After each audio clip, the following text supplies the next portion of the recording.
আসসালামু আলাইকুম দর্শক, যা আশঙ্কা করছিলাম তাই ঘটতে যাচ্ছে।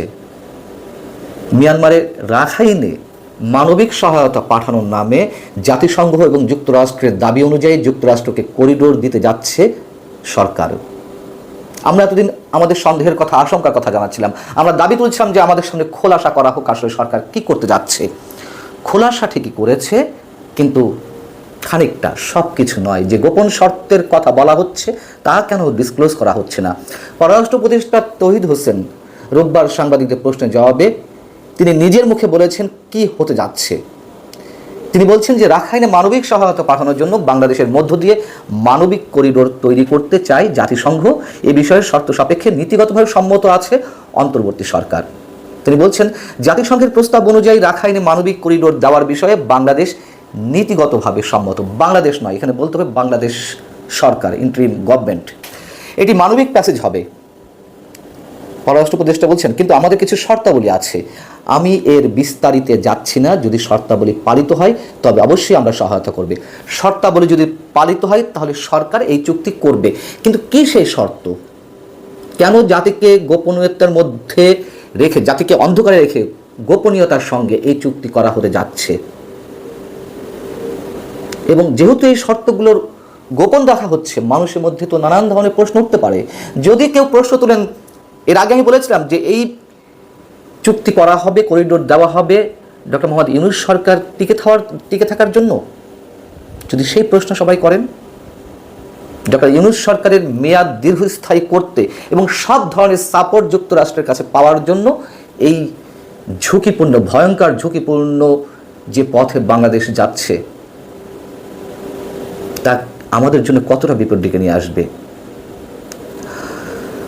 মানবিক সহায়তা কাদেরকে পাঠানো হবে? যে মানবিক সহায়তার জন্য করিডোর চাওয়া হচ্ছে মিয়ানমারের যুদ্ধরত সশস্ত্র গোষ্ঠী আরাকান আর্মির জন্য, নাকি সেখানে যে রোহিঙ্গারা মার খাচ্ছেন, অমানবিক অবস্থা আছে তাদের জন্য?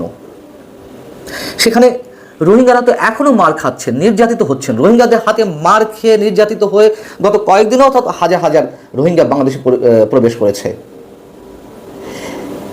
এটি স্পষ্ট যে সেখানে মানবিক সহায়তা নয়, মানবিক সহায়তার নামে সেখানে যুদ্ধাস্ত্র পাঠানো হবে, গোলা বারুদ পাঠানো হবে।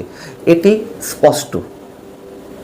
জাতিসংঘ মহাসচিব কেন এসেছিলেন? মার্কিন হাই প্রোফাইল টিমের যুক্তরাষ্ট্রের দুই উপসহকারী পররাষ্ট্রমন্ত্রী কেন এলেন? আপনাদের সামনে অনেকবার কথা বলেছি, আমাদের সন্দেহের কথা, আমাদের আশঙ্কার কথা বলেছি, এবং সেটি আস্তে আস্তে ওপেন হচ্ছে। যুক্তরাষ্ট্রের টার্গেট কি? কেন এই করিডোর চায়? জানিয়েছে আপনাদেরকে।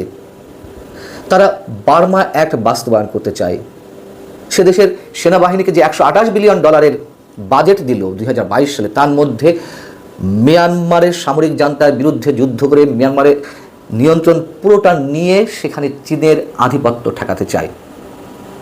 এবং সেই কারণে আরাকান আর্মিকে তারা যুদ্ধাস্ত্র দিতে চায়। পররাষ্ট্র উপদেষ্টা আরও যা বলছেন, তিনি বলছেন মিয়ানমারের অভ্যন্তরীণ সংঘাত আমাদের স্বার্থের সঙ্গে সংশ্লিষ্ট, কারণ মিয়ানমারের একটি বিরাট জনগোষ্ঠী আমাদের দেশে আশ্রয় নিয়ে আছে এবং আমরা তাদের ফেরত পাঠাতে চাই। ফেরত পাঠানোর ক্ষেত্রে আমাদের যা কিছু করার প্রয়োজন সেটি আমাদের করতে হবে। আচ্ছা, কি করবে? বলা হচ্ছিল যে 1,80,000 রোহিঙ্গা পাঠানো হবে। বাংলাদেশের মানুষকে ভূগোল বোঝাচ্ছে। বিমস্টেক সম্মেলনের ফাঁকে নাকি সে দেশের পররাষ্ট্রমন্ত্রীর সঙ্গে আমাদের প্রধান উপদেষ্টার কথা হয়েছে। এত বছর চেষ্টা করে একজন রোহিঙ্গাকে পাঠানো হলো না। আবারও সেই কথা বলছি, হঠাৎ করে 1,80,000 রোহিঙ্গা নিয়ে নেবে আর তাদের মাধ্যমে যাবে। আরাকান আর্মিকে টপকিয়েতে যেতে হবে বা আরাকান আর্মির সম্মতি নিয়ে যেতে হবে। সেই আরাকান আর্মিকে নিয়েই তো আমাদের পররাষ্ট্র উপদেষ্টা কদিন আগে বললেন যে আরাকান আর্মি এখন বাংলাদেশের জন্য গলার কাটা, যেহেতু তারা নন স্টেট অ্যাক্টর হিসেবে কাজ করছে, তাদের সঙ্গে তো কোনো চুক্তি হতে পারে না। আর তাহলে মিয়ানমার সামরিক জান্তার সঙ্গে কীভাবে চুক্তি করবে? ওখান থেকে যদি যুদ্ধাস্ত্র পাঠানো হয়, যুক্তরাষ্ট্র পাঠাবে আর মিয়ানমার সরকার এটি মেনে নেবে? মানবিক সহায়তা পাঠানো হবে, মিয়ানমার সরকার এটি জানবে না, চীন জানবে না কি পাঠানো হচ্ছে? মানে বাংলাদেশের মানুষকে কি এতটাই বোকা মনে করা হচ্ছে? এবং এটাও সত্য কথা, এই যে করিডোর দেওয়া হবে যুদ্ধাস্ত্র পাঠানোর নামে, কিছু রোহিঙ্গা হয়তো আরাকান আর্মির নামে পাঠানো হবে, মানে মাধ্যমে এবং বাংলাদেশের মানুষকে দেখানো হবে এই দেখো আমরা পাঠাচ্ছি, অন্য কেউ পারেনি, আমরা পারলাম। কিন্তু তার বিনিময়ে বাংলাদেশকে কোন বিপদের মুখে ঠেলে দেওয়া হচ্ছে। যুক্তরাষ্ট্র যুদ্ধাস্ত্র পাঠাবে, গোলাবারুদ পাঠাবে, আর বাংলাদেশের কোনো ভূমিকা থাকবে না, বাংলাদেশ প্রক্সি ওয়ারে জড়াবে না। এবং এটা তো আমরা সবাই জানি, বিশ্বের এই অঞ্চলে সবচেয়ে ভয়ঙ্কর জিওপলিটিক্যাল মাইন্ড গেম চলছে। সেখানে চারটি শক্তি জড়িত: যুক্তরাষ্ট্র, রাশিয়া, চীন, ভারত।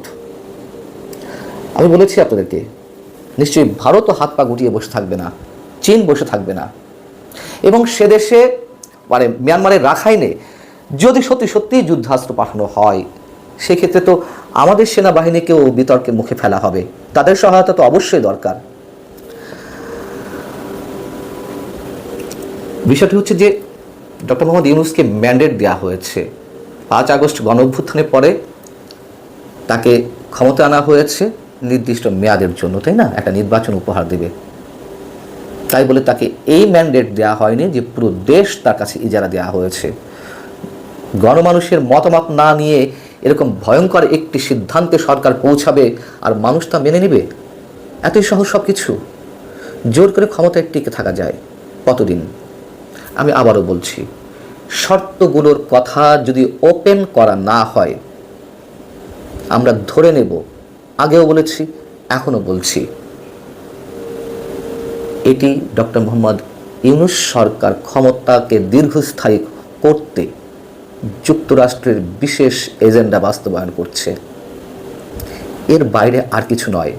এবং শর্তগুলোর কথা আমাদেরকে কি বলবে? করিডোর দেওয়া মানেই হচ্ছে এটি, বললাম তো, যেখানে রোহিঙ্গারা এখনো পর্যন্ত মার খাচ্ছে আরাকান আর্মির কাছে, এর আগে মিয়ানমারের সামরিক জান্তার কাছে মার খেয়েছে, আর এখন আরাকান আর্মির কাছে। স্টারলিংক বাংলাদেশে দ্রুত গতিতে আনা হচ্ছে,